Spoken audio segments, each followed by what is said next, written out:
Good evening. Tonight we're going to start our discussion on a very important model in time series. As you have learned in the past, the uh, ARIMA model for time series is a very powerful one. It can model. You can use it to predict and model uh, many time series. However, when you deal with financial data, oftentimes because of the many shocks or many the various volatility that financial data is subjected to, the ARIMA model uh, might not be able to capture the volatility clustering that or shocks that uh, financial data or economic data is subjected to. So that's why Engel and his student Wallerslev devised another model that's an improvement of the Box-Jenkins approach in order to model time series. And that model is called the Garch model. So we're going to make use of R in order to learn how to model time series using Arch or Garch. So these are the packages that we're going to use. We have been exposed to quant mode. We have used this in the past, XTS. And a new package that we're going to use tonight is performance analytics and RU Garch. Forecast we have used before, and MTS we haven't used also in the past. So I hope you have loaded this. I'm sure you installed this new package, performance analytics. RU Garch, I think we have installed in the past. So that leaves you with performance analytics and MTS to install. Okay, so when we talk of Garch, this is actually Garch models. When we talk of Garch models, it it's a it's a tool that we can use where data that's exposed to high volatility, or which makes the use of ARIMA model not sufficient. Okay, so examples, as I mentioned, are time series data from finance, stock prices, or stock returns, which is exposed to what we call volatility clustering. Okay, the standard model can be written this way. So this is the model. Okay, so you can see here that what's a model is the variance. Sigma squared is the variance. So sigma squared at time t is equal to a certain constant plus, okay, so this is the constant for the error term squared. In ARIMA, we model, particularly in an ME process, we use the past error terms, right? Past residuals. However, it's not squared. Okay, here the variance sigma squared. Okay, let me just bring this down. Sigma squared is equal to a certain constant omega plus error squared multiplied by its coefficient. Okay, and then this is variance squared at time t minus 1, error squared at time t minus 1 also. So this is a Garch 1 process. Okay, and you notice now what we're modeling is the variance already. Not unlike the ARIMA where we are modeling the price or the returns of the stocks. Okay, if you refer to books or if you refer to literature, sometimes the volatility, the sigma squared, is referred to as H. Okay, so sometimes you'll see this symbol H t minus 1. It's just the same. It's the same as sigma squared t minus 1. Okay, so don't be surprised if you see this and ask, why is this not squared? Because H here refers to sigma squared already. Okay, I have given here some references. You may look into this. There are many references, class, but when I give you some references, usually it's one of the very good ones, because it might be very difficult to navigate through the internet and look for references. This is from Penn State, and it's a good reading for you to look at the Garch models of this their subject stat 510, the applied time series analysis. So I leave you guys to look at this, to read through this. Okay.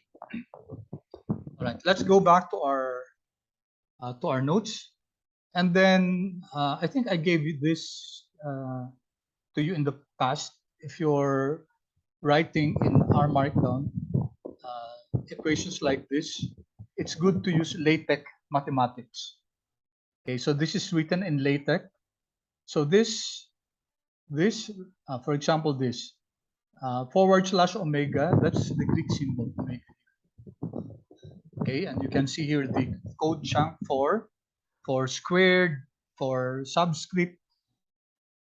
So for example, for subscript, it's epsilon. It's this one, epsilon underscore, and then put in parentheses the subscript t-1.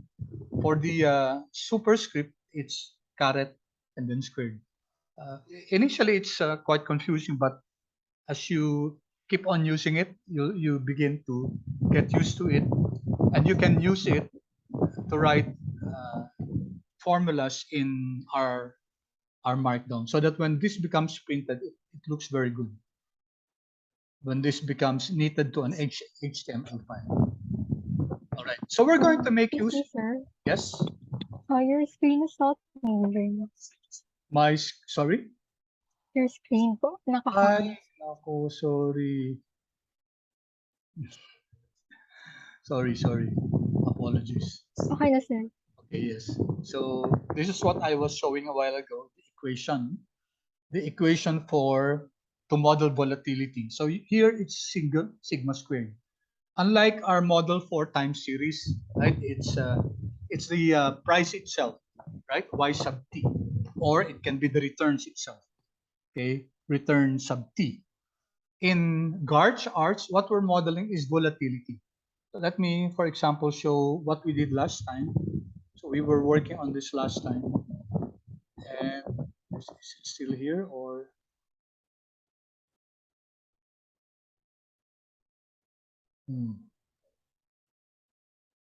Okay, I think I have to run the code chunks again. Okay. I have to rerun everything, so never mind. So we saw that when we use ARIMA, and when we use the auto.arima function, and we let R solve for the best ARIMA model, it turns out that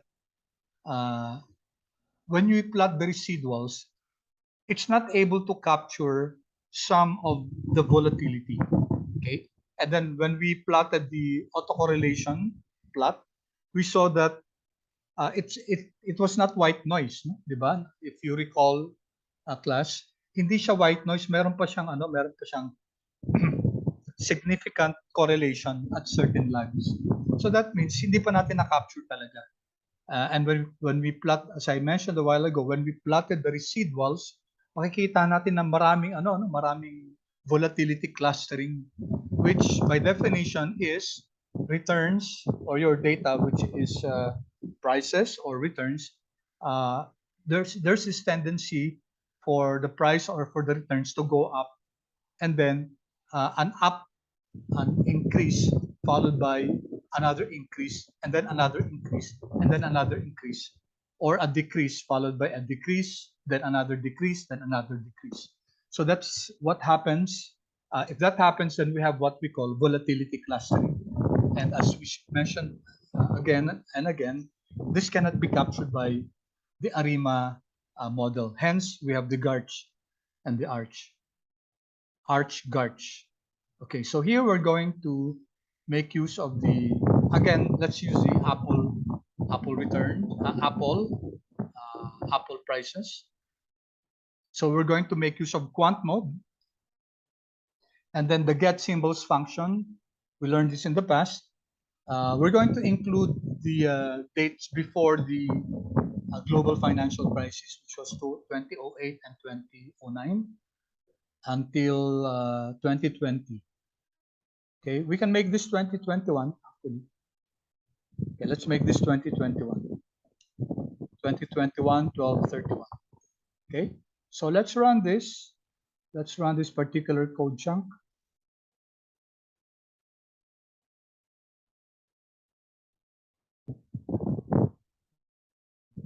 Okay, and as we have learned in the past, when we use quant mode to download stock prices from the default is from Yahoo Finance, it will give us this six column output. We have the open, high, low, close, the OHLC, which I hope you have learned in other subjects. The opening price, the highest price, the lowest price, and the closing price, and then the volume, and then the adjusted price. Normally, what we use are either the closing price or the adjusted price. Okay. So let's take a look at the class of this object. The class is, as we learned in the past, this is an extensible time series or a zoo object. And what distinguishes this from a data frame is that the index is not 1, 2, 3, 4, 5. It's not the integer counting number from 1 up to here 35, 25 observations, but rather the index is the date, which makes this very easy to manipulate, especially when you're dealing with dates. Okay, so we can plot this. We learned also that quant mode has a powerful chart tool, the chart series function. Okay, you can see here this is the plot. This is actually OHLC, open, high, low, close. Okay, but because the range of the date is quite long from 2008 to 2021, then you can't really see that. But if we just plot a subset, for example, you use the function chart series of Apple, but this time just for the month of, let's make this 2021, okay? 2021, just for the month of September for the year 2021. Let's plot that. You can see here this is called your candlestick. Okay, I'm sure you have met this. Have you guys? Have you met this in your investments analysis subject? Have you been exposed to a candlestick plot? Okay, chat please. Have you?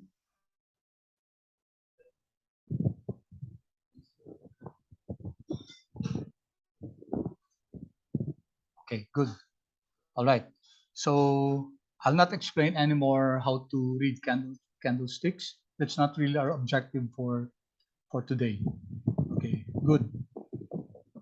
All right. So now, last time I asked you how we can compute for the daily returns. It's actually very easy. It's very easy to get the daily returns of a stock. Okay, there are formulas that you can use. In fact, in the last the last file that we use, okay, I'd just like to show you. You might be interested to do this for the ordinary date. Okay, you can use the function daily returns. Okay, I think I showed this to you, or you can make use of this formula. Hindi ito. Not this one, but this one. No? You can use this. So it's log of Apple returns. Okay, or just get the shortcut is diff log and then the asset Apple, for example. Okay, that's the shortcut. That's one way, but here we're going to make use of the performance analytics package. Okay, performance analytics, which I suggest we look at that first as a package. So you can use Google, guys, to find the performance analytics PDF. So it's a pretty powerful package. You can see here some functions like CAPM alpha, CAPM beta. We have chart functions there. We have the Hearst index, okay, and some very important measures in finance. Okay, we have here returns, return that calculate, return that analyze. Okay, so several return that portfolio. So several functionalities here. Okay, so welcome to this world of many packages that were created specifically for finance. So that's why guys, I really love using R. Kasi every now and then may maglalabas silang panibagong mga package na naman. Okay, and best of all, it's free, di ba? And once you get once you're able to overcome the what we call the learning curve, then it really becomes very very easy to use. And with new packages being developed, this software is really a tour de force as far as finance is concerned. All right, so here we can make use of the return that calculate. Okay, so I already looked at this. Return that calculate description, it calculates simple or compound returns from prices. Okay, so the old one is calculate returns.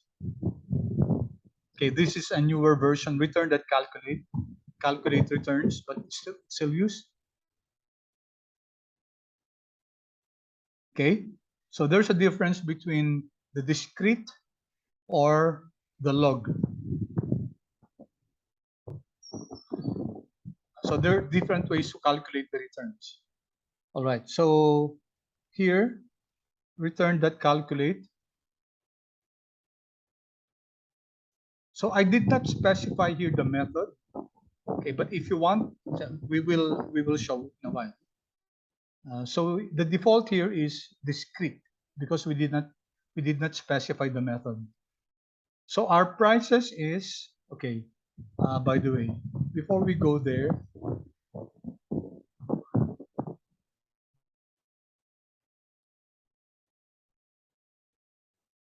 yeah, okay, all right. So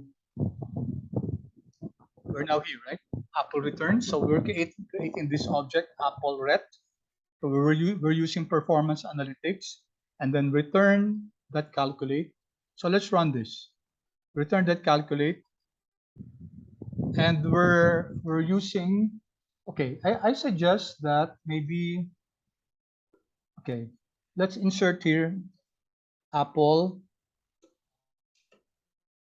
and then let's just use the.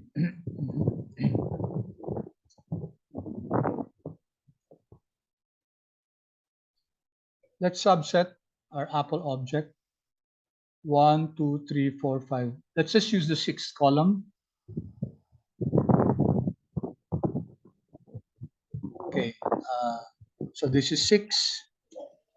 All right. Oops, sorry. Row, all the rows, and then just the 6th column.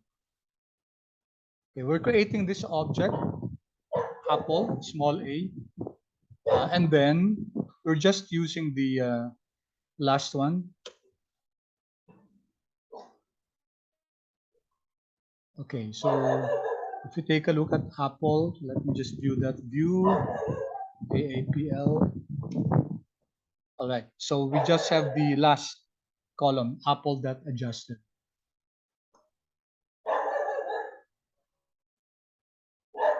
All right, then we calculate the, so we can use here, let's just replace this. We can just use the Apple object, okay? And then the The default here is, because you see there are different ways, right?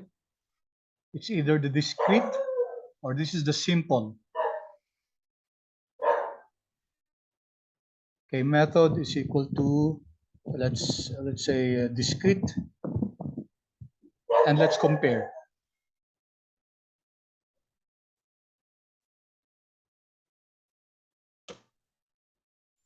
Okay,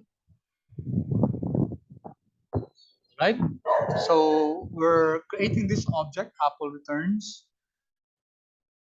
Okay, and then we're using the performance analytics package, return that calculate, and the method that we use here is the discrete. Okay, so if we run this, if we access this, all right, 0.0046. Now let's see how this was computed. Okay, dito tayo sa Apple, no?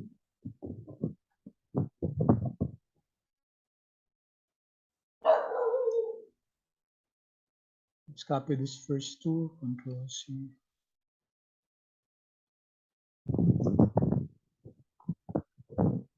All right, so this is the later period. So I'm dividing now the later period divided by the previous period minus 1. Okay, so it gives us 0.00462. And then let's take a look at Apple Ret, 0.004620084. Okay, so this is the discrete returns. It's the current divided by the previous minus 1. Okay, clear guys? Clear? Paki-chat please kung clear tayo.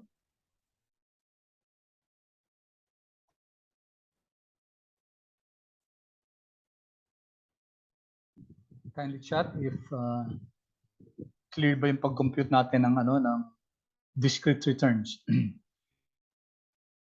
Okay, so there's this other one. So ito yung discrete, di ba?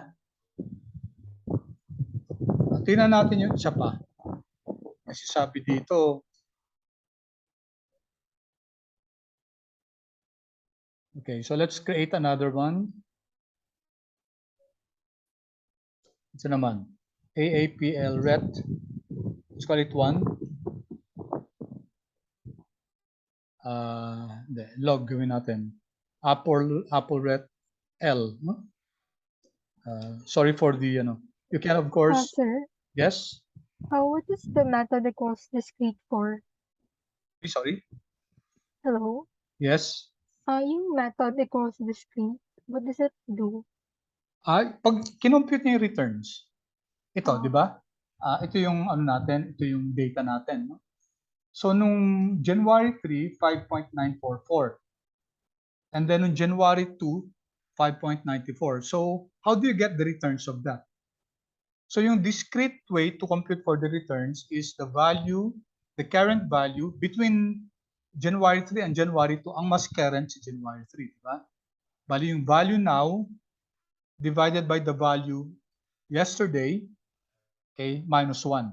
So, yun yung discrete. And we were able to prove that kasi tinignan natin yung prices, kinompute natin yung value now divided by value yesterday minus 1, that gave us 0.004620084. Nung tinignan natin yung pinakompute natin kay R, yung discrete nga, yung return that calculate, it gave us 0.004620084, exactly this one. Okay? So that's one way to compute the returns, which is the value now divided by the value yesterday minus 1. Okay, clear? Clear, sir. Okay, thank you, Marielle. Thank you for that question. Okay, how about yung log? Paano kung ginamit natin yung log na ano? So here I'm creating this object, Apple ret L, which means return sa na L is log, no? Okay, of course you can name it any other way you want. So it's like this. So we're still using performance analytics, okay? And then return that calculate Apple method is equal to, let's use log. Log, no? Sabi dito, pwedeng discrete, pwedeng log. Okay, so let's run this. Let me just put here a note using log. No? Okay, let's run this. And then let's view natin si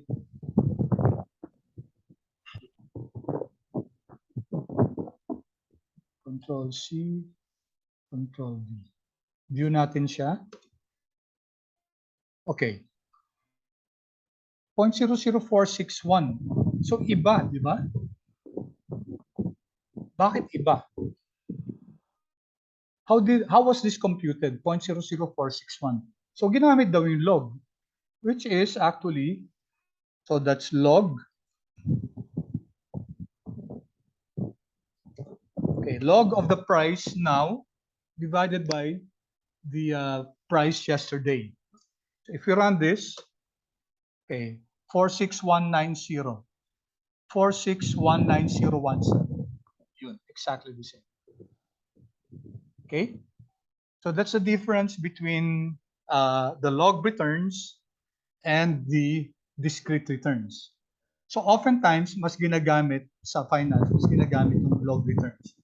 And there's a reason for that, kung bakit log returns ang ginagamit. But I'll not explain it here, but kindly search nyo kung bakit mas ginagamit yung log returns kaysa sa discrete returns.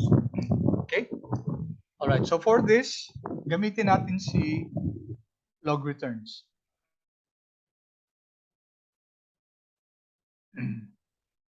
Okay, so papalitan natin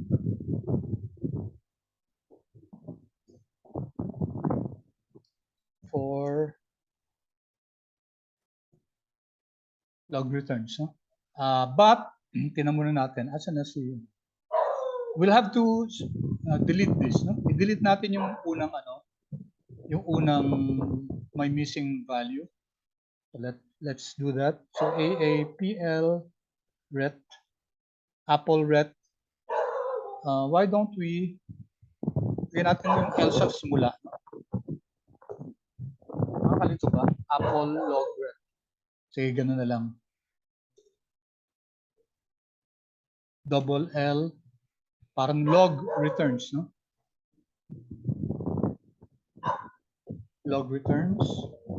All right. So alt minus AAPLL ret, and then we subtract the first row. Yeah. Okay, so we're now creating this object. Pareho lang naman yung pangalan. So wala na to. Okay, let me run this again. Let me run this. So na yan, no? Same. Pinalitan ko lang yung pangalan, guys, para log ret, no? Para mas madaling maintindihan. Okay, and then we subtract, we delete the first row. Okay. All right. Okay, so that takes care now. We now have our data of returns. So ito na yung natin, ito na yung i-model natin, yung returns ng data. So please take note, guys, kasi yung second quiz nyo, ipopost ko by tonight, no? Yung ganito siya, Arima at saka ano. Ang deadline, unfortunately, is Tuesday kasi hindi na pwede magbigay ng quiz ng ng final stuff. Pero it's ano naman, kasi na-discuss naman natin na tsaka naman siya, 3 days naman na lead time. So okay na 'yan. All right? So babaguhin natin 'to, bigyan natin ng L to, no? So let's take a look at the chart. All right. So what can we say about the chart of the returns? Okay. It's trend stationary, no? Wala naman siyang, it does not go up. Okay, so it looks like It's stationary. However, makikita natin talaga na may mga volatility clustering talaga, no? So you can see this one. Ito yung a global financial crisis. Yan, no? 2008 to, no? 2008. So there were periods of stock prices really going down. And then ito naman tumataas, no? So you can see here what we call the volatility clustering. Ito, COVID, ano, 2020. So affected din si Microsoft, si Apple, no? At that time. And there were some other points na kita natin yung volatility clustering. Okay. So we can look at the histogram. It also tells us the same thing, no? Hindi normally distributed yung returns natin. May mga andito, no? Kita natin may mga fat tails, particularly to the left, mga negative returns. Dito mas kita yung ano dito, yung sa left, yung mga negative returns, mas kita yung dami niya, no? Yung fat tails dito. Merong konti dito sa right. Okay, so this is another way to plot it. Okay, pinagsama-sama natin yung density plot, yung normal distribution. So yung density plot, color blue, and then yung returns, yung histogram color blue, tapos yung density color green, and then yung normal colored red. Okay, so let's plot this.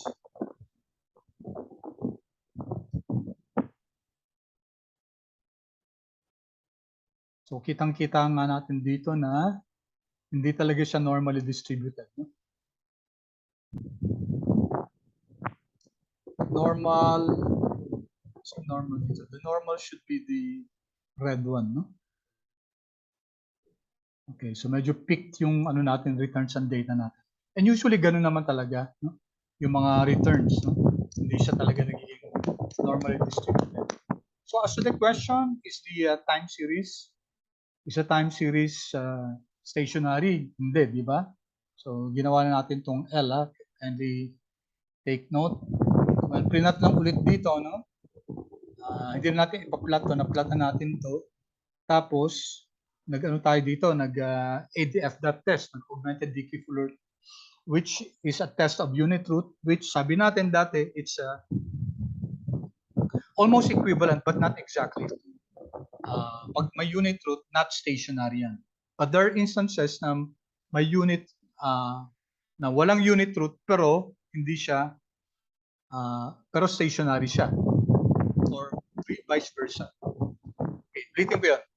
Pag may unit root, di ba sabi natin, it's almost equivalent to saying that the data is not stationary. Okay? But sometimes, hindi, kasi merong salient difference between having a unit root and being not stationary. So sometimes, this will not work. If you recall, yung ano natin, yung airline passengers, di ba? If you recall that, hindi siya nagja-jive. Kasi yung air passengers natin hindi siya stationary. Pero nung ginamit natin itong augmented decay Fuller test, stationary daw siya. So that's one instance na hindi nag-work, no? Pero dito, okay, you can see here that the p-value is 0.01. Okay, so we reject the null hypothesis na may unit root siya, or yung null hypothesis na hindi siya stationary. Okay, there's ang alternative hypothesis, stationary siya. So we reject the null hypothesis na not stationary or may unit root siya. Okay, so there's strong statistical reason to believe that the data, the time series, is stationary. Or you can use the more powerful unit root data frame test. Okay, so sige, i-run na natin to. Oops, okay. Nabago na yung data dapat natin, sorry. So this should be PLL rep. Okay, pakibago na lang. Okay. So it also agrees, no? Dun sa Z-log natin, okay, statistically significant, which means we reject the null hypothesis that this is not stationary. Stationary yung data series natin. Okay. Okay, before we go to the Garch, pakita muna natin yung volatility niya. Okay, so how do you compute for the volatility? Kasi yun ang mini-measure natin, di ba? So it's important that we understand what volatility is. And we know that ang volatility is measured by variance or the square root of the variance, which is the standard deviation. So dito kunin natin yung standard deviation ng returns natin, log returns natin. So standard deviation ng Apple log returns, it's ito yan, no? 0.199, almost 0.2. Yan ang daily returns kasi daily yung data natin. So how do we convert that into annualized data? Okay, we multiply it by the square root of 252. So that's the way to convert your daily standard deviation into an annualized standard deviation. Bakit 252 ang minomultiply natin? Square root of 252? Because there are 252 trading days in a year. No? On the average, 252 stock market trading days. So if we multiply this, ano nangyari? Mali na naman yung ano ko. Okay, dapat palitan ko na yung... Okay, sandali guys ha. Palitan muna natin yung ano, Control F.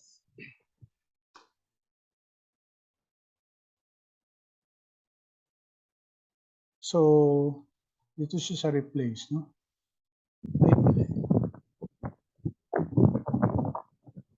So, we'll find muna AAPL LRET. Okay, let me pause muna. Pause ko muna, no? Let's do one first. So, kasi hindi ko nakakalimutan ko lagi palitan. So, pinahanap ko muna siya, find, okay? And then, i-replace natin ito. So, next, ayan, no? Replace ko. So that mapalitan na lahat, no? And then, i-pause ko na muna siya. O, sige, wag na lang. And then, next.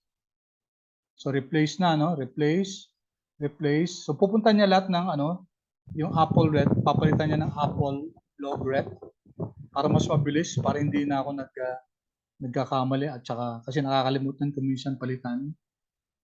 And so it's now replacing all the Apple ret with the Apple log ret.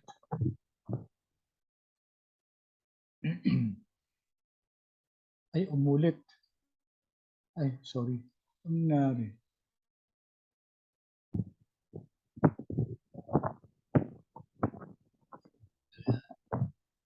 Okay. So pati yung una na ano niya, ibabalik ko lang. Sorry about that. Pati yung una napalitan niya.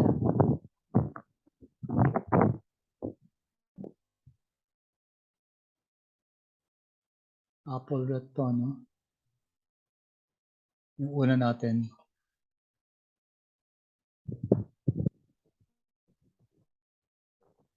Tama ko yung discrete. Yan. Okay, and then, okay na. Ito na yung log talaga. Alright, so I replaced everything first because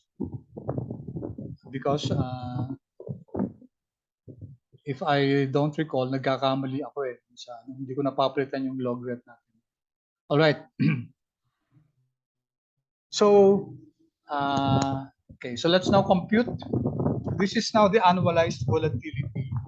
Okay, average to for the whole period. Now, if we want just to compute for, let's say, for 2008, kasi sa 2008, yun yung ano eh, diba yan yung global financial crisis. Average from 2008 to 2021 is 31.31 or 0.32 yung standard deviation niya, no? For 2008, tingnan nyo guys, so almost double, 0.59. So it just tells us na grabe yung volatility noong 2028. Noong 2009, okay, medyo bumaba na. Slightly higher than the overall average, pero dito na yung medyo naka-recover noong 2009, medyo nakaka-recover na. Okay? But if we take a look at 2019, 26, baba. Baba, 2021, dagdagan natin ng Control C. Dagdagan natin ng 2020 yung start ng COVID. Start ng COVID, tingnan natin yung volatility. Oh, grabe, no? Tumaas din, 47, start ng COVID to. Pero not as high as during the global financial crisis. Okay, so measure dito ng volatility ng 2021, medyo nakaka-recover na noon sa 25.25 na lang. Okay, so that's how we quantify volatility on a yearly basis to, kasi it doesn't make sense naman to compute for volatility on a daily basis. Okay, so with this, we were able to compare volatility noong 2008. So far, siya yung pinaka-highest. No? Well, at least yung sa mga tinignan natin. It was around 58.58 yung volatility noong 2008. Yung grabe yung global financial crisis yan. Tapos yung start din ng COVID, no? 0.46. Alright. So the standard deviation over the complete sample can be substantially different, okay, from the standard deviations of the subsamples, as we saw a while ago.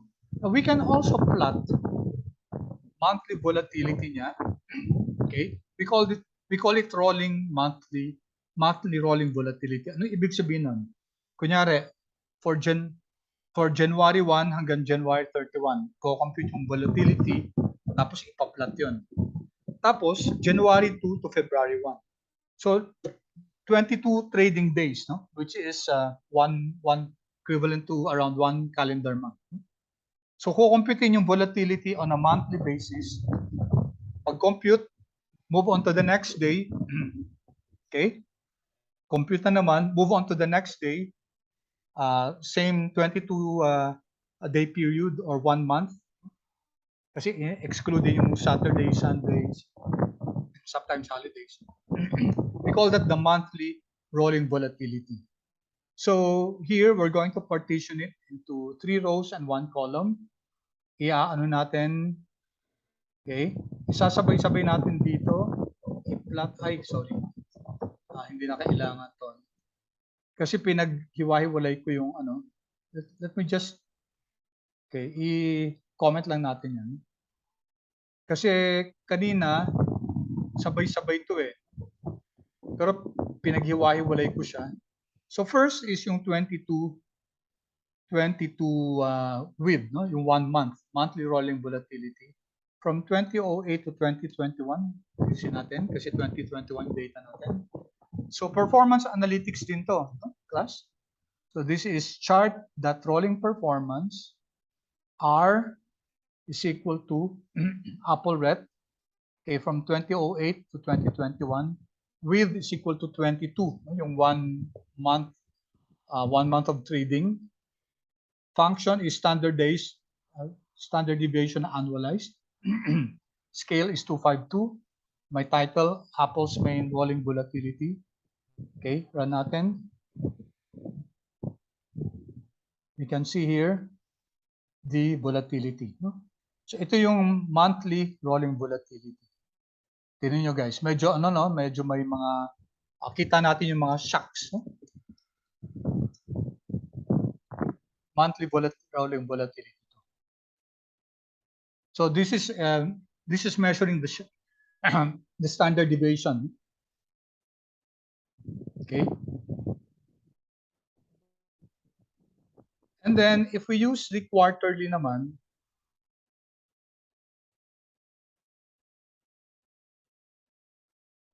nawala yung quarterly ko. Pakilagyan na lang comment. Control C.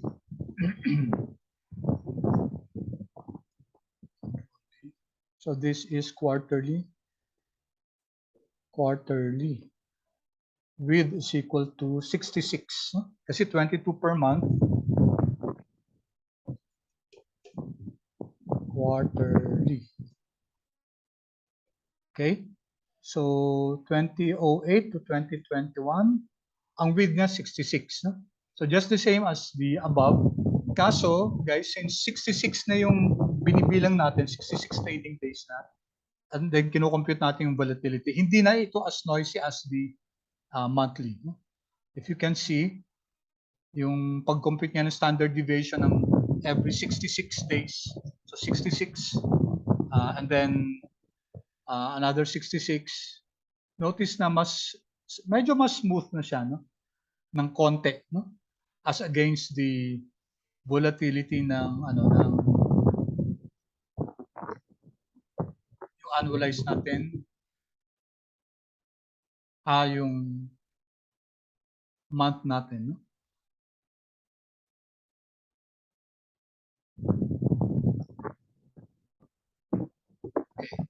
Okay. Yung mas smooth tong no? Tong quarterly, lalo na yung yung yearly, no? 252 days.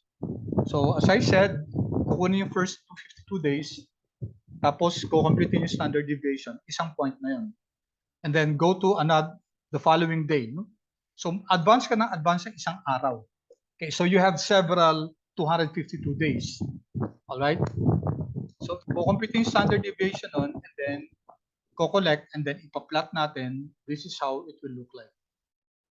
Mas smoother na kapag annual. No?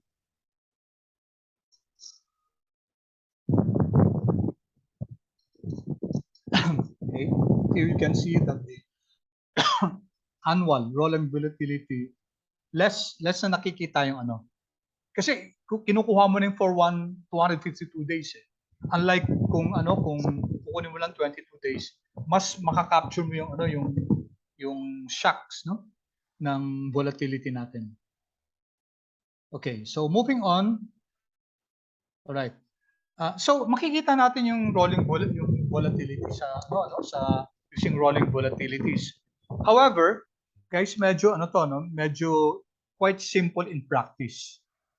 Okay? So kailangan pag nag-measure tayo ng para mag-forecast tayo ng volatility, kailangan natin medyo mas sophisticated na modeling. Hindi lang yung ganyan na move lang tayo ng move ng one day. At saka rolling estimates of volatility are backward looking. They tell us what happened to volatility in the past. Sa pag-investing, mas kailangan ng forward looking. And the Garch model is able to predict yung volatility ng mga future returns, which yung kanina rolling volatility is not able to do. Okay. So bago tayo mag-Garch, kailangan tingnan muna natin yung ARIMA. So ganyan sa exam nyo So kasi dalawang stocks ang titingnan nyo. So bago kayo mag-Garch, hindi kayo pwedeng tumalon kagad sa Garch. I-ARIMA nyo muna yan. Titingnan nyo muna kung kasi for all we know, hindi na kailangan ng Garch. Kasi kung white noise na yung residuals ng ARIMA model nyo, you don't need to go to Garch. Alright, so here, so we're creating this model, FINTSAR auto.arima. Okay, i-trace natin, tingnan natin yung yung lalabas na na model. So it's an ARIMA 200. Take note, wala nang differencing, no? Wala na siyang differencing kasi stationary na yung data natin. Okay? Log-ret ng Apple. So that's the best model based on AIC, siya yung pinakamaliit, no? negative 17.586. All right. So even we can make use of this, no? Tingnan nga natin kung trace is equal to 2, then stepwise is equal to false, and then approximation is equal to false. If we run this,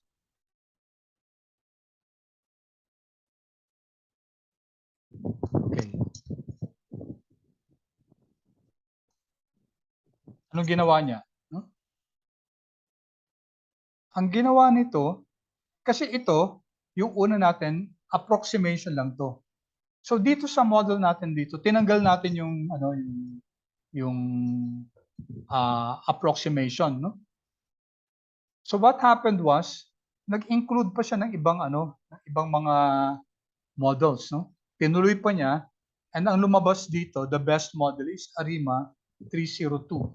So let's compare, asan yung ARIMA 302? 302 dito, okay, with non-zero mean, no? 302 with non-zero mean, 7569.16 yung control C, control V. 7569.16 yung akaiki niya, while kanina yung 200, ito 200,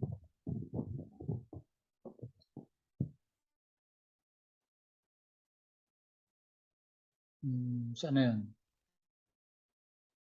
Yung una to, no? Ulit natin yung akaiki. The akaiki 200 with ano ba? With non-zero mean, 200 with non-zero mean, it's this one. Negative 17,587, control C, control V. So negative 587.55. Okay?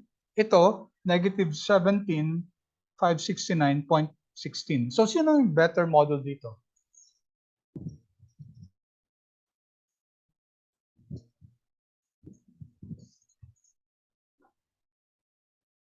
Sino yung better model?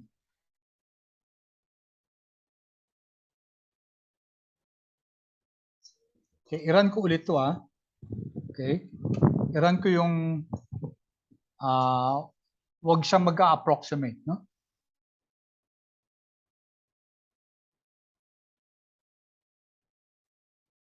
Okay, so dito, no?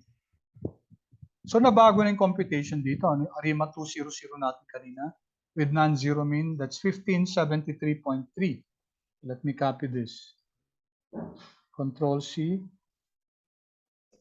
Control D, 15,573.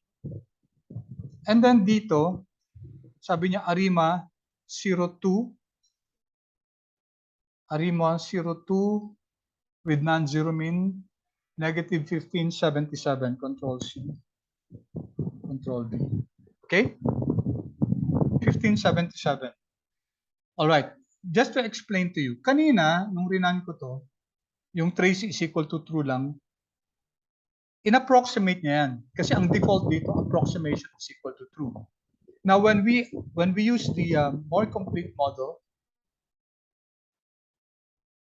natin dito, more complete model, where we specified dapat yung approximation dapat false, no? So wag siya mag-approximate. Talagang specific na yung computation. Lumabas na ang natin, ang best model is ARIMA 302. Okay? ARIMA 302.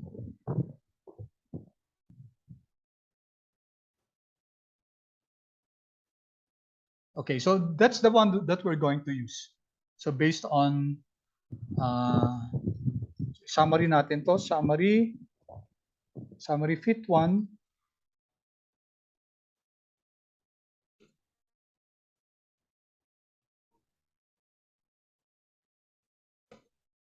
Okay, so this gives us now the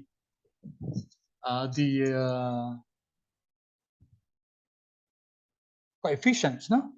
So ito yung AR1 natin, AR2, AR3, MA1, MA2, and then the mean. Okay, so we now have our model. And then, we don't end there, di ba? We check. Tignan natin yung yung autocorrelation natin, plot. We can use, let me use the more complete one kasi yung check residuals natin dito. Okay. So, see, I copy this. Dagdag natin dito, no? Para mas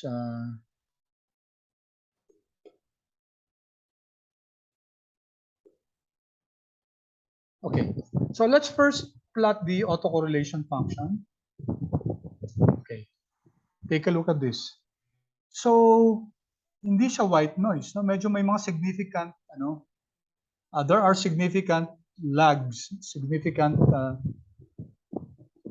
lags, sa lags 7, 8, 9, may mga significant dito no? Dito din, no? So, it's not white noise yung natin, yung residuals, which means that our ARIMA model was not able to really capture this. If we use this, yung sa forecast function, alala itong check residuals, di ba? Andiyan yung tatlong plots na yan. Yan. Okay, we can see here that, yan, no? Kita natin yung mga volatility clustering din. No? Yeah, here. Okay, so we have here, and then the not normally distributed yung residuals natin, tapos ACF dito, kita natin yan. Kita natin yung mga significant spikes pa dito, which means may mga significant lags na, which means hindi white noise yung residuals natin. Okay, so kasi nga, kita natin dito sa residuals, no? Residuals from ARMA 302 with non-zero mean. Okay, ito na yung best model natin. Pero hindi pa rin kuha yung hindi kuha yung mga yung volatility clustering, hindi niya nakaka-capture. Okay? By the way, sa exam nyo guys, ang gamitin nyo, sama nyo approximation is equal to false. Kasi yung unang pinakita ko sa inyo ito, it was incomplete. No? Alright. So, here, okay, no more need na natin to, but ulit to.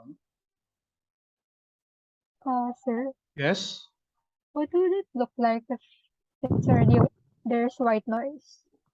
Di ba yung example natin dati, wala nang spikes dito, wala nang significant. How about for the other graph, yung orange bars? Ganun din. Ito, yung orange lang din to, no? It's another way to plot it. Sa orange, let me show. Thank you for that question. Si Mariel ba yan? Stephanie. Steph, no? Steph, thank you. Let me show that again. Itong AC, no? Ito. Yeah. So the orange one, okay, pareho lang yan. Be flat. Oo, hindi siya lalampas dito sa diyan sa Okay. dotted line na yan. No? Ito, ibig sabihin may mga significant na correlation. Yan. So hindi na-capture ng model natin yan kasi dapat pag nag-ARIMA tayo, we can say that our ARIMA model was able to capture the data, no? If when we plot the residuals, no, autocorrelation residuals, white noise na siya. Wala nang mga, so let me highlight that. Dapat itong dotted line na to, sorry. So dapat wala nang mga dapat wala nang lumalabas yan.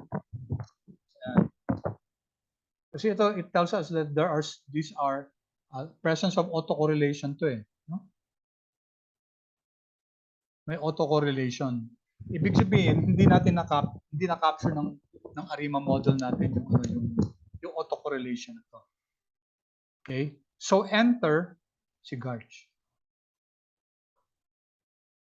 Kasi si ARIMA kung hindi white noise to, wala na. Kasi best model na ng ARIMA natin yun. You can increase, gawin mong ARIMA 10, 10, 10 yan. Wala mangyayari. No? That was the best model. In our case, it was the ARMA. Diba? Ang best model natin, ARIMA, okay, 3, 0, 2. Diba? 3 components ng AR, 2 components ng MA. Hindi natin dinifference. No? Kasi ang minomodel natin, yung log returns, diba? Yung log returns natin, stationary na. So there was no need to differentiate. Kaya 0 to. Okay? Steph, did that answer your question? Yes, sir. Thank you. Good. Thank you. That's good. Clear natin drawings. Next natin. Okay, so let's go back to our So ito guys, sorry naulit lang. Wait. Hindi pala. Ito, kanina tinignan natin yung residuals. Ito, tingnan naman natin yung yung residual squared. Okay? Kasi ang tinitingnan natin class yung yung variance, di ba? So let's square the residuals kasi the variance, yung epsilon squared natin, epsilon t minus 1 is the square of the error terms. Diba? So let's call this RR, residual. No? So una muna, let's create this object receipt.fit, which is yung residuals ng fit1. Di ba yung fit1 natin yung model natin? Okay, so kunin natin yung residual ng fit1 model natin. Alright, so if you test our object dito, meron na tayo dito yung receipt.fit. No? Receipt.fit1. And then let's create this object RR where we're going to square the residuals. No? Square natin yung residuals. Tingnan natin, guys. So ipagsabay na natin to. Yung yung ACF. This is another way, parang another way to do your ACF at saka PACF. Kasi dati wala pa yung AC, yung autocorrelation from the TSM package. Kaya ito pa dati yung ginagamit ko. So here, ACF, tapos ginawa kong as.vector si RR, pati yung PACF. I-plot natin dito yung yung ACF at saka PACF. So this is another way to do it, but this time we're looking at the residual squared. Okay. Tingnan nyo, class yung residual squared. Does it look like anything na na white noise? Hindi, di ba? Okay, may mga significance dito. Significant spikes. So ibig sabihin yung residual squared natin, okay? Yeah, tingnan nyo. Ang dami mga significant spikes to. Showing that may volatility clustering talaga. Yung yung natin, hindi siya white noise. Kasi pag white noise yan, pag in-square mo yung residuals, white noise pa rin siya. Okay, so this is another way to do it. Same thing din, dito kita natin na yung residual squared, ang plinat natin, ganun din, hindi siya white noise. Alright, both plots shows that some spikes are out of the white noise bands. Sabi ko nga, may correlation pa among our residuals. Indicative to na heteroscedastic, may heteroscedastic problem tayo sa residuals natin. And that's driven by the volatility clustering. Okay? Alright, so, pero i-formal test muna natin, no? Okay, what do we have to do? If a formal test natin, so dito na pumapasok na tayo guys from the ARIMA, papasok na tayo sa Garch arch. But before we even jump into modeling the volatility using arch and Garch, check muna natin, may arch test tayo na pwedeng gamitin. So here, the null hypothesis is the residuals exhibits no arch effects. By the way, ano ibig sabihin ng arch effects? Sorry, hindi ko pa pala nasabi, no? Autoregressive conditional heteroscedasticity. Okay? Ulit, autoregressive, you know that, conditional heteroscedasticity, which means that the error terms display ano ibig sabihin ng error terms? May autocorrelation or error terms natin. Lumalabas yung residuals natin, hindi white noise. Lumalabas, nung plinat natin yung autocorrelation function ng residuals natin, may mga significant spikes. So when there are significant spikes, there's autocorrelation. There's correlation among the residuals, which indicates that the residuals are heteroscedastic. So pag heteroscedastic yung error terms, ibig sabihin hindi na-capture ng ARIMA. And hindi na natin mai-improve yung ARIMA natin kasi best model na yun. Okay? So i-test talaga natin kung meron ngang may heteroscedasticity yung error terms natin. May correlation siya. So here we're using null. Okay. Ang hypothesis natin is that residuals exhibits walang arch effects. Okay, if P is less than 0.05, then i-reject natin itong null hypothesis. Diba? Okay, assume that P is, kunyari, example, P is equal to 0.15. Okay, so this is greater than 0.05. So we will fail to reject the null hypothesis. So walang arch effects. Technically, siyempre, ang gusto natin, walang arch effects. Ibig sabihin nun kasi, wala namang talagang heteroscedasticity sa error terms natin. Okay, so let's run that. Let's run this. It's now, ito na yung gamit ng MPS package.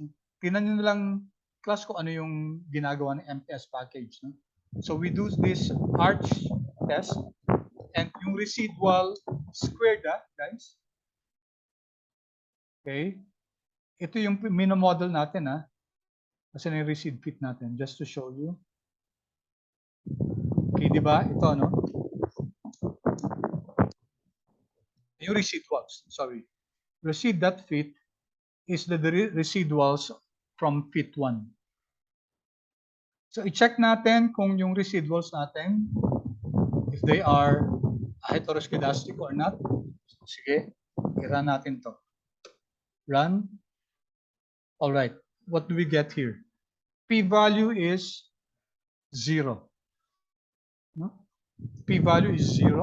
Therefore, it's less than 0.05. Therefore, we reject the null hypothesis that there are no arch effects. May arch effects. Okay, may arch effects talaga. As shown, and we expected it kasi yung tinignan natin autocorrelation function. Diba? May mga significant spikes. Okay. So, we now go to ito. Dito na tayo. Papasok na tayo.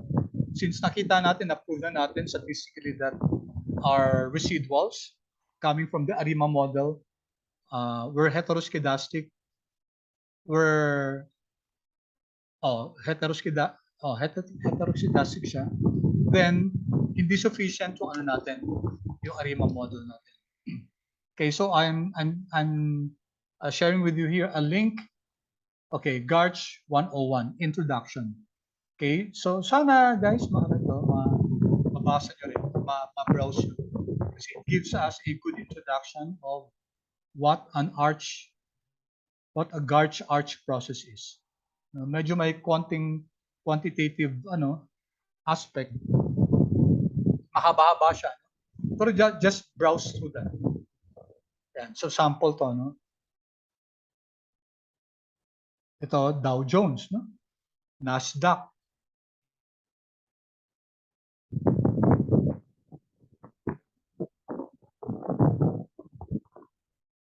Okay, ito ang ginamit nila dito, e-views, no? This is already the Garch, the output of the model. Okay, so you can browse through that. So let's go here now.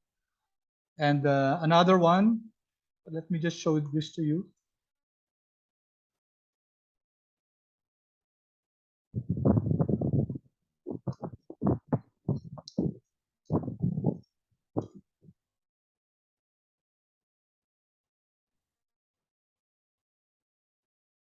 Okay, practical introduction to Garch modeling.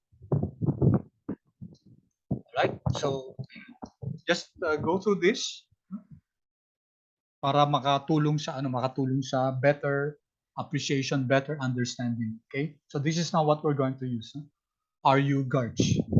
All right, so let's now go to our modeling.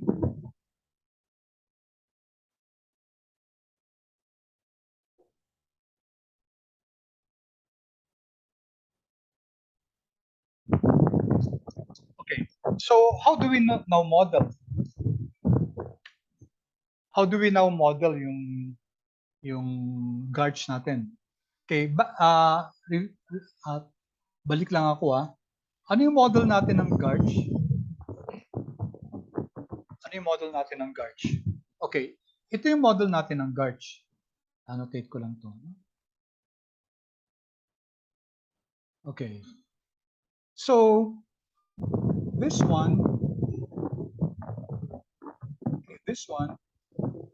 if we're modeling it based on the squared error terms, past squared error terms, this is what we call your arch process. Dito nagsimula. And then, later on, sinama na to. Itong sinama na tong portion na to. So, kaya siya naging generalized na. Okay? G stands for generalized autoregressive conditional heteroscedasticity, where we also include the past variances.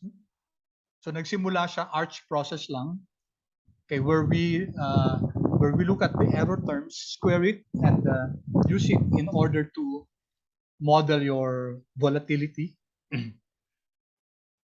your variance, and then sinama na yung variance, past variances, kaya naging ano siya, naging Garch, no? Generalized autoregressive conditional heteroscedasticity. Okay? All right. So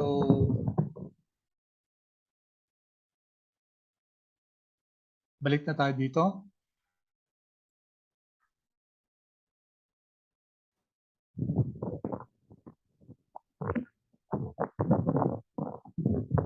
Okay. Looking at the time, malamang matatapos lang natin yung first model. But it's okay. At least masimulan natin, no? Makasimula tayo sa model number 1, which is the standard Garch. Kasi medyo mahaba-haba din yung mga output, no? At least we can start with the first one. Okay? And then, may mga susunod na models kasi, we'll just continue with that next meeting. Baka natin hindi talaga masimulan matapos yung number 1. Okay? And then, yung mga susunod kasi yan, model number 2 na. Kasi ngayon, guys, na-improve na yung Garch. No? Ang dami ng panibago mga modifications yan. May, okay. Sandali, pakita lang natin. Let me just show you. No? Different types of Garch models. Okay, ayan, example. No? Ito muna yung titingnan natin. S-Garch. Then may I-Garch na. Integrated exponential Garch. GJR Garch. No? Gnosten, Jagannathrans, Brunkel, Garch. Meron ng A-Parch. No? Asymmetric power arch. Meron lang threshold Garch. May component Garch na rin. So, there are different types of Garch already. Okay, marami nang na-improve dun sa initial na arch muna. Okay? So, there are several types and we're going to look at some of this. S-Garch definitely, E-Garch, GJR Garch. Baka hindi natin matapos tong A-Parch. Maybe threshold din. So let's see how far we can reach the different models. Pero guys, pag nalaman nyo ng isa dyan, 1 or 2, at least maiintindihan nyo na yan. Modifications lang ng different Garch model yan. Kasi after Garch, we will have the multivariate tayo eh. Mag-multivariate time series tayo.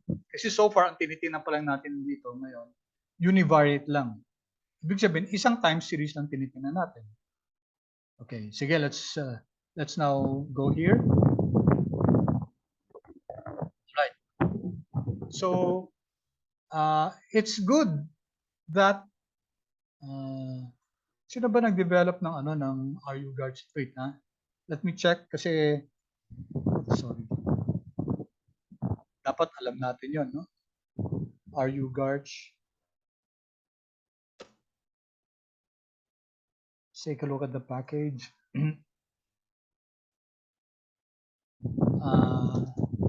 Ulrich pala, tama. I recall now. Si Ulrich. Siya yung nag-develop ng Garch. Let's take a look at some, sige, sino lang, PDF.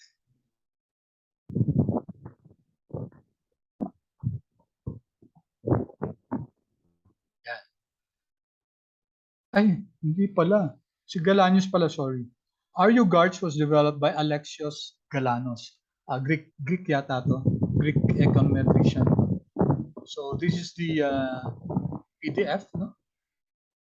So medyo nakakaano guys yung formula, no? Pero huwag kayong magpapaano sa formula kasi it's not really, parang nakaka-intimidate lang. Kasi pakita tayo dito. Ang formula ng, is it here?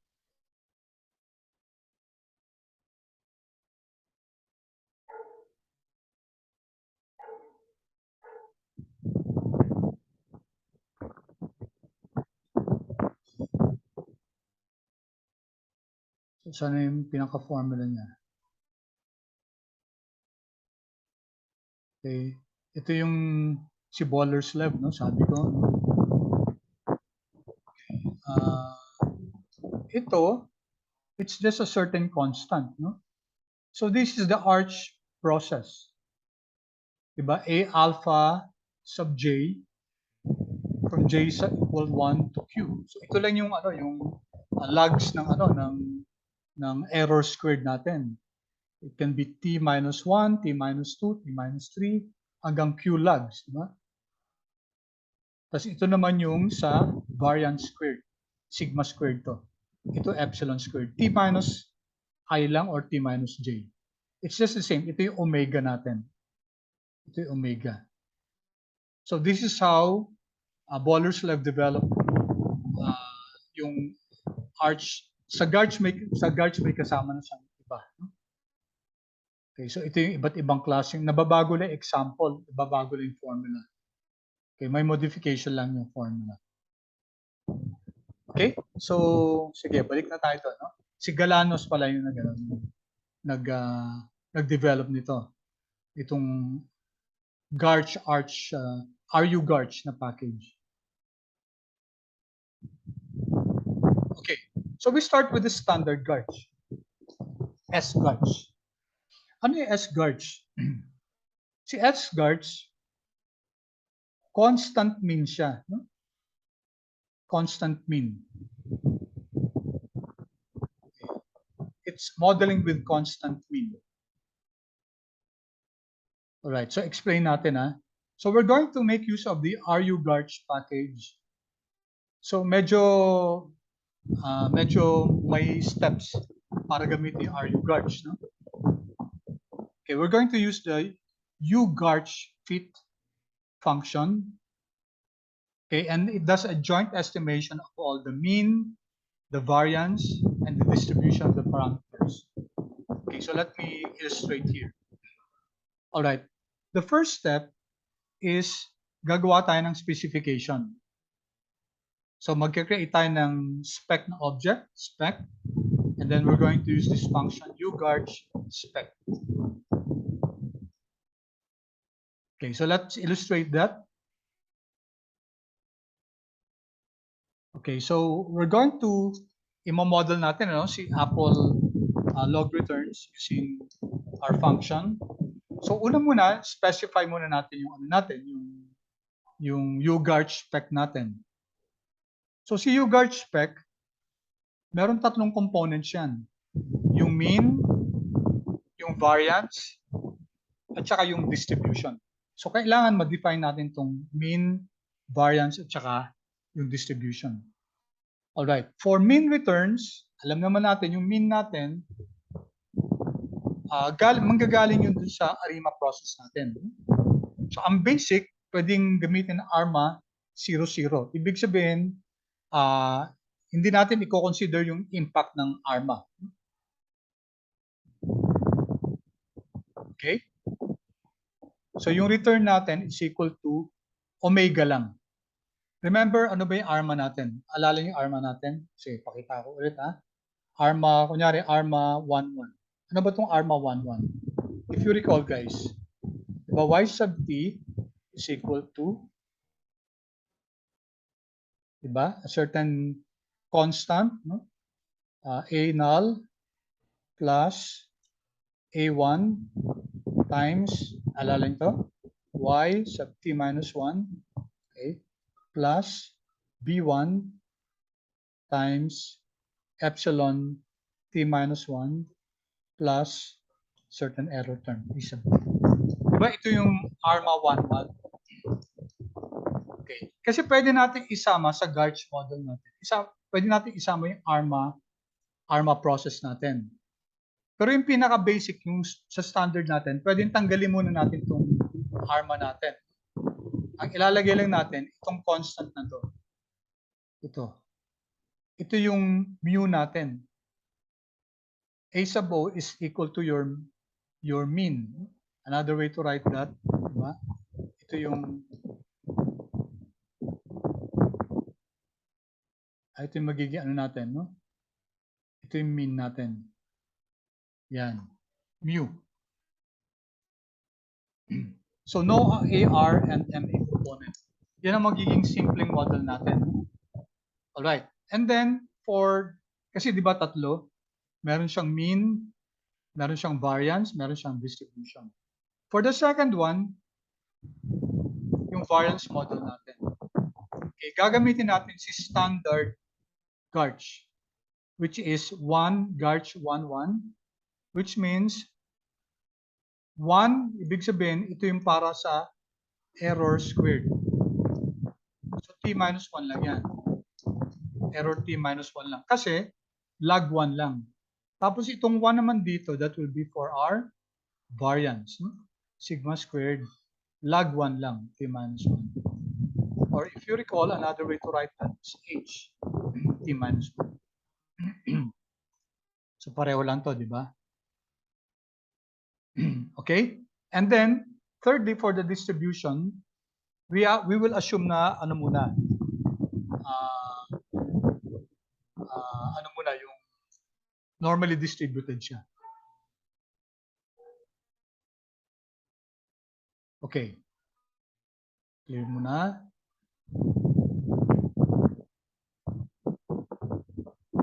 All right. So this happens now, no? We create this object spec 1, and then sabi nga natin Garch spec. Tapos tatlong model, di ba? Mean model, variance model, distribution model. Okay, so yung una, mean.model is equal to, gagamitin natin yung functional list. So ito yung syntax ng Garch spec, no? List, define natin sa ARMA order 0, 0. So hindi muna tayo maglalagay ng ARIMA model dito, no? Didiretso tayo sa S-Garch, yung variance model natin. List model is equal to S-Garch, standard Garch. And then pangatlo, distribution.model is equal to norm. Alright? So, ito muna irara natin. I-identify muna natin yung specifications natin. So we run this, control enter. Okay, so magkaka-spec 1 na object na tayo. No? Check natin. Spec 1, yun na siya. No? Yan na siya. It's a formal class of Garch spec. Saka natin titignan kung complete laman yan. And then, next step is to create the model. This time using, kanina, Garch spec. And to hit the model naman, Garch fit. Okay, dito i-identify natin yung data at saka yung spec natin. Si data natin is Apple log returns. Spec natin, itong spec na to. Okay, we will just refer to that. Spec is equal to spec 1. However we name that. Tapos i-model natin. Okay, so let's run this.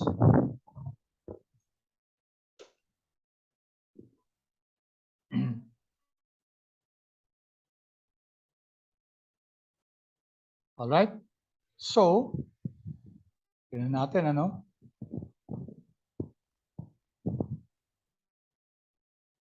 So kita nyo kagad guys, ang haba kagad ng ano, di ba? Ang haba ng output, di ba? Right? Mahaba yung output natin. So hindi natin kakayanin i-discuss lahat to ngayon. Let's just see kung ano yung naano natin, kung ano yung mga lumabas na output. Okay.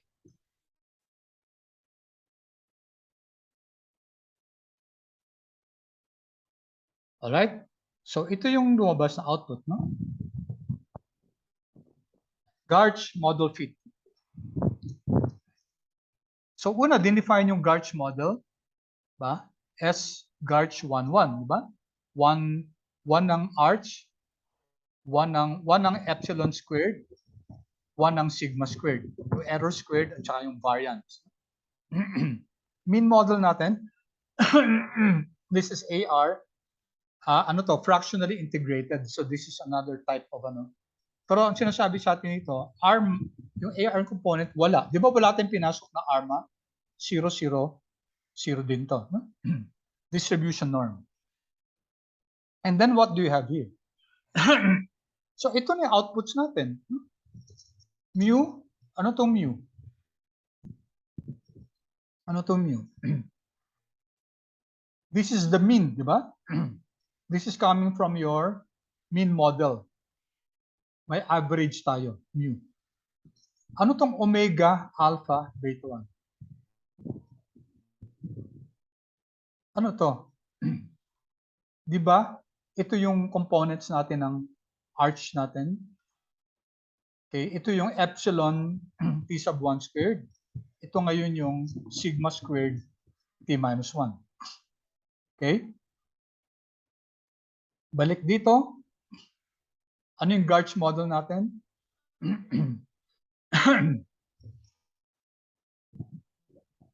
You have your omega. You have your alpha 1 times, ito yung arch natin, epsilon squared. Tapos ito yung Garch component natin, yung sigma squared. Right? Ito ngayon yung variance model natin. Okay? Variance model is this one. Alright? Ano naman ngayon yung returns, yung ARMA model natin? Diba, ang ginamit lang natin yung mean. Hindi tayo naglagay ng AR component at saka MA component. So, ang lumabas dito, okay, ang daming output. Ito ngayon yung sa returns. No? Yung mu. Ito yung value ng average ng returns natin. Ito yung value ng variance natin. So dito, nakasplit yung output ng yung sa average ng returns, log returns. Ito naman yung average ng variance. Okay, omega plus alpha 1 times epsilon squared t minus 1 plus beta 1 times sigma squared t minus 1. So that now, ayan na yung model natin ngayon, no? Ng Garch natin. Okay, and then we're given the stand, and then question, are they significant? Yes, they're significant. So ayan na yung model natin ng Garch natin. Okay, tapos dito may mga information criterion. Gagamitin natin to compare different models kasi di ba S-Garch, ito S-Garch na to. No? Pero pwede may modification din yung ng S-Garch. And then mag-ano tayo, I-Garch, GGJR Garch din. So how do we compare among the models? Gagamitin natin yung mga yung mga information criteria. Especially si Akaike. The lower, the better. All right, so there are different other measures here. Okay, maraming measures dito. I think guys, okay. So dito sa ano natin sa I'm sorry na medyo na iba yung output dito, no? Kasi binago natin yung ano natin eh. Ito yung unang ginamit ko to a few months ago. Ang ginamit namin yung returns. Tayo ang ginamit natin yung log returns. So may I request you to please just i-run to. Pakipalitan na lang yung ano yung mga figures dito. So let me run again tong mod 1 natin. Ito yung model 1.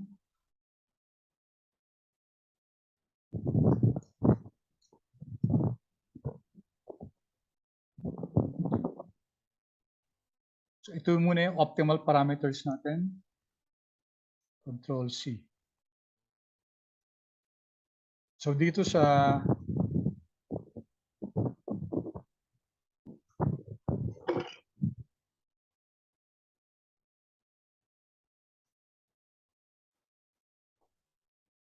okay. So kindly change the answers no? Kasi ito yung ano natin, yung nabago yung ano natin nabago yung data natin. So what are the coefficients? Ito, no? Mu is the coefficient for the returns. No? So sa ARIMA yan, sa aside ng ARIMA. Ang ginamit natin kasi ARIMA 00, diba? ARMA 00, pero sa side ng returns yan yung mu. It's a measurement of the mean returns. No? Iba to. This is now the measurement for your volatility. No? Kasi si omega, kasama yan sa formula natin ng Garch model. Diba? Once again, para I hope clear sa atin yan. Diba ano siya? Yung volatility natin, sigma squared sa t. So we're measuring volatility is equal to a certain constant omega plus alpha 1, which is the coefficient of your epsilon squared. Squared guys squared, hindi epsilon lang. Kasi pag epsilon, dun sa side ng ARIMA, no? Yung returns. Eh dito ang minimum model natin, volatility sa squared, variance, no? Plus beta 1, beta 1 times sigma squared. Yung component, yung coefficient ng variance, t minus 1. Okay? So this is our model. Ito yung alpha 1 natin. Ito yung beta 1. This is alpha 1, this is beta 1. This is our omega. And then yung isa, itong mu na to, dun yan sa apple ret, apple log ret. Okay, that's our variable. Sub t is equal to just a certain constant, yung mu. Okay? Constant lang yung ginamit natin, di ba? So minodel lang natin si apple ret, ito lang. Hindi tayo nag-include ng ARMA model. But we can include that. No? We can include that in our model. Okay. All right, so I hope that's clear. What is the model for the return? Ito lang. Ito plus, of course, kalimutan ko. Plus error term, no? Epsilon sub. Ito yun. Okay, and then next na question dito.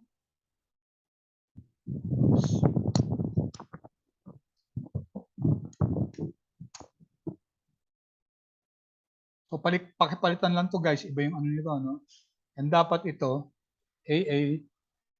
AAPL L ret. Kasi yun ang minimodel natin, di ba? AAPL L ret sub t. Sub t yan, no?